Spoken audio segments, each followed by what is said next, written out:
moved to West London, and I had a really horrible incident. I was walking to pick up my daughters from school in a big mum t-shirt, big mum shorts, you know, halfway down to the knees, and on my own, and two men came striding up to me, cornered me, wouldn't let me pass, both again in Islamic dress, with very, very foreign accents, shouting at me that I was not wearing the dress code appropriate for their area.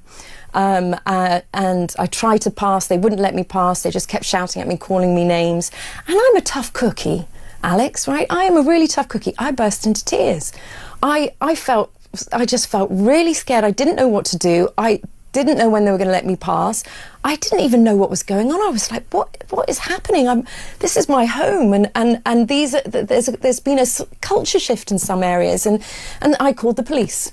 I called the police because I thought this is not something I want my daughters to have to face, because this was a road just by my house. And I called the police, and their response to me, I felt, was as scary as what had happened. Why? What happened? They sent round a gentleman who kept reminding me that he was Muslim, not in a way where he was in a kind of happy and nice way, but as I felt very much like I've got to be careful what I say and how I address this and how I speak about it. And I felt like I was being interviewed a little bit.